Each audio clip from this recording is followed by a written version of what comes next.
연예인분들은 데뷔를 한 이후에도 되게 예뻐지시는데 이런 분들은 어떤 관리를 하는 건가요? 모든 연예인들을 제가 다 따라다니는 게 아니니까 다 네. 알 수는 없지만 병원에서 하는 거 생각을 해보면 나이가 이제 30대 중반이 되면은 가리지 않고 사실은 병원에서 하는 거를 다 조금씩 하시는 것 같아요. 근데 의외로 30대 이하에서는 관리를 그냥 신경 안 쓰는 분도 종종 많은 것 같은 게 간혹 가다가 이제 TV에서 보시는 분이 왔는데 네네. 그 전에 뭐 하셨냐고 물어보면 별로 뭐 안 하신 분들도 꽤 많기는 해요.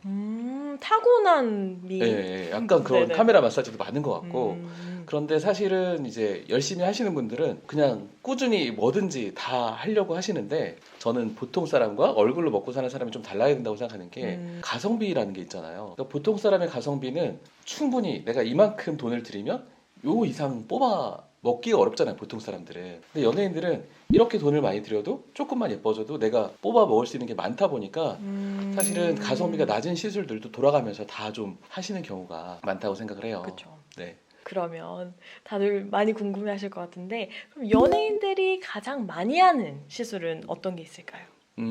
일단 제일 자주 와야 되는 시술이 있는데 네네. 그게 색소에 관련된 시술이에요. 레이저 토닝 같은 경우에는 영원한 색소 레이저의 국밥 같은 거거든요.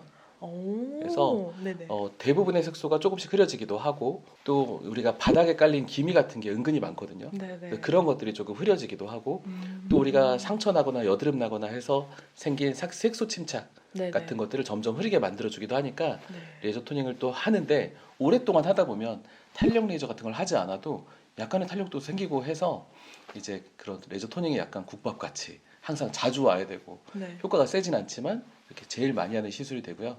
가끔씩 이제 IPL 같은 것들은 표피성 색소가 있는 분들이 있어요. 네네. 그런 분들은 초반에 좀 IPL을 해주면 네. 표피성 색소가 좀 딱지가 지면서 사라지기도 하고 해서 좀 맑은 얼굴 되기도 하고 또 우리가 눈에 안 보이는 표피성 색소도 은근히 있거든요. 네. 그래서 그게 좀 사라지고 나면 좀 더 환하다? 약간 그런 느낌 음. 나기도 해요. 그리고 이제 나이가 30 넘어가기 시작하면 피부 노화를 방지하기 위해서 옛날에 물광 주사 같은 거 했었거든요. 근데 요즘은 물광 주사가 좀 일시적이다 보니까 리쥬란이나 샤넬 주사 뭐 이런 스킨 부스터 종류들을 얼굴에 주사를 하는데 네. 이게 좀 아프기도 하고 또 바늘 자국이 생기기도 하고 간혹 멍이 들 수도 있어서 되도록이면 이런 것들은 연예인분들은 이제 시즌이 있잖아요. 드라마 찍는 시즌 이런 가수라면 활동 시즌 이런 것들을 다 피해서 하게 돼요. 비수기 때. 네. 네.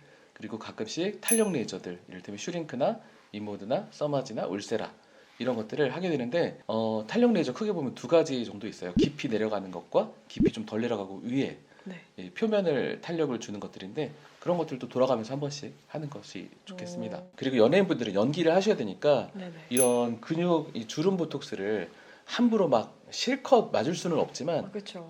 그래도 보톡스는 그래도 꾸준히 하시는 편이세요. 그럼 어느 부위에 많이 하시나요? 아무래도 미간을 자꾸 쓰면 인상이 네. 나빠지니까 미간. 미간에 많이 하시고 네. 그 다음에 워낙 웃는 일도 많이 하시잖아요. 예능 같은 거 하시면서 그래서 눈가 주름이 있으시면 눈가에도 보톡스를 하세요. 그럼 오히려 다른 부위, 뭐 턱이나 아니면 목주름 이런 데는 안 하시나요? 턱은 저한테 오기 전에 이미 많이 맞으시는 경우가 많더라고요. 목주름의 보톡스는 생각보다 많이 하는 편은 아니고 스킨 부스터들로 대체하는 편이에요, 요즘에는. 티가 나는 시술을 하더라도 보통 사람보다는 훨씬 더 조금씩 하세요. 아. 그러니까 우리가 한번 잘못되면 돌아올 때까지 또 시간이 걸리기도 하고 네네. 또 약간의 어색함이 시술에 따라서 생기거든요. 네. 수술이든 시술이든 예뻐지게만 하고 어색하지 않은 거는 거의 없어요. 예뻐짐에 따라서 어색함도 조금씩 생기게 되는데 보통 사람들은 조금 어색해도 괜찮아요. 연예인처럼 자연스럽게 이제 보통 사람들한테 시술을 해드리면 네네. 왜 이렇게 티가 안 나냐고 막 이게 그쵸. 돈 들인 거 맞냐고 막 화내실 때도 있어요. 네네. 또 특히 이제 나이가 많으신 분들은. 그런데 이제 그 연예인분들은 보톡스를 맞아도 정말 조금 3분의 1 정도? 절반 이하 이렇게 맞으시고 네네. 필러를 하더라도 정말 조금씩 그러니까 티가 안 나도 된다고 애초에 말씀을 해주세요. 그러니까 저도 마음 편하게 네네. 조금씩 할 수 있는 거죠. 그러니까 나도 연예인처럼 시술 받고 싶어 이라고 해도 네. 사실은 보통 사람들은 그런 시간과 비용과 어떤 이런 거를 연예인들이랑 똑같지 않으니까 네. 일반인들은 일반인대로의 트랙대로 연예인들은 연예인대로 트랙대로 이렇게 하는 게 낫지 싶어요. 제 생각에는. 그러면 만약에 일반인이 이제 환자로 가면 선생님 저 그냥 조금만 자주 시술을 받아도 되나요? 이렇게 물어보면 저는 되게 좋아하죠 사실. 그게 훨씬 더 효과적이기도 맞습니다. 하고. 네.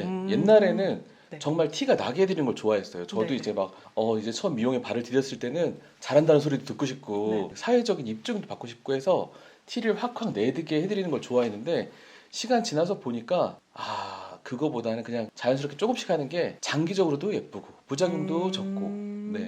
근데 지금도 가끔씩 나이가 좀 많으신 분들은 네. 조금씩 해드리면 나중에 전화 오세요. 뭐 이거 한 것 같지도 않다고 나는 이만큼 좋아질 줄 알았는데 그러니까 그게 사람마다 기대치도 틀리고 그걸 맞춰가는 게 사실은 좀 힘든 것 같아요. 어려울 것 같아요. 네. 네. 그럼 지금 나열해주신 이 좋은 시술들 중에 선생님이 가장 하나만 추천해 주신다면 어떤 게 있을까요? 이 많은 시술 중에 꼭 해야 되는 시술을 꼽자면 저는 보톡스라고 생각을 해요. 다른 시술들은 이외에 다른 레이저나 시술로 대체가 가능한데 보톡스가 가져오는 근육 마비 효과는 다른 걸로 대체가 안 되거든요. 그리고 효과가 반드시 있기도 하고 네. 맞는 과정이 간단하기도 하고 그래서 가격도 좋고. 그러네요. 네.